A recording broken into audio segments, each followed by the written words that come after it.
औफदार नौकर की कहानी। ये कहानी एक ऐसे वफादार और ईमानदार नौकर की है जिसने अपनी निष्ठा और बहादुरी से न केवल अपने मालिक का दिल जीत लिया, बल्कि समाज में भी अपनी एक अलग पहचान बना ली। बहुत समय पहले की बात है। एक बड़े शहर में रामलाल नाम के एक धनी सेठ रहते थे। उनके पास बड़ी हवेली, कई दुकानें और बहुत सा धन संपत्ति थी। उनकी सारी देखभाल के लिए कई नौकर थे, लेकिन उन सब में एक खास नौकर था, रघु। रघु गांव से आया एक सीधा साधा युवक था। उसने कभी स्कूल नहीं देखा, लेकिन वह मेहनती, ईमानदार और समझदार था। सेठ रामलाल ने उसे छोटे मोटे कामों से शुरू करवाकर धीरे धीरे अपनी पूरी हवेली की जिम्मेदारी सौंप दी थी। रघु दिन रात काम करता, लेकिन कभी थकने या शिकायत करने का नाम नहीं लेता। वह सेठ के बच्चों का भी बहुत ध्यान रखता। बच्चे भी उसे रघु भैया कहकर बुलाते और उससे बहुत स्नेह करते थे। रघु सेठ रामलाल के लिए केवल नौकर नहीं, एक विश्वासपात्र साथी बन गया था। एक बार सेठ को व्यापार के सिलसिले में कुछ हफ्तों के लिए विदेश जाना पड़ा।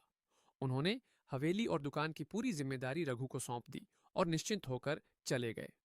उन्होंने जाते समय कहा, रघु, अब ये घर तुम्हारे भरोसे है। जैसे अब तक निभाया है वैसे ही निभाना। रघु ने सिर झुकाकर कहा, सेठ जी, आप निश्चिंत रहिए, एक दिन का भी नहीं हिलेगा आपकी गैरहाजिरी में।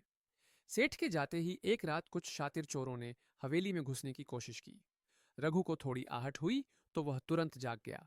उसने चुपके से खिड़की से देखा कि 4-5 लोग दीवार फांदकर अंदर आ रहे हैं। रघु डर गया, लेकिन उसने हिम्मत नहीं हारी। उसने एक डंडा उठाया और चोरों से भिड़ गया।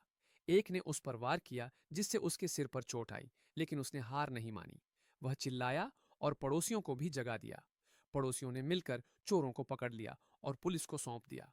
सुबह जब यह बात सारे शहर में फैली, तो सबने रघु की बहादुरी और निष्ठा की प्रशंसा की। सेठ रामलाल जब विदेश से लौटे और सारा किस्सा सुना, तो उनकी आंखों में आंसू आ गए। उन्होंने रघु को गले लगाते हुए कहा, रघु, तू नौकर नहीं, मेरा बेटा है।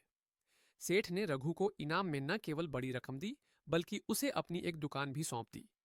रघु ने उस दुकान को मेहनत और ईमानदारी से चलाया। कुछ ही सालों में वह खुद एक सफल व्यापारी बन गया, लेकिन उसने कभी अपने पुराने दिनों को नहीं भुलाया। वह अब भी उसी सादगी और विनम्रता से लोगों से मिलता और जरूरतमंदों की मदद करता। शिक्षा। इस कहानी से हमें यह सीखने को मिलता है कि ईमानदारी, वफादारी और कड़ी मेहनत कभी व्यर्थ नहीं जाती।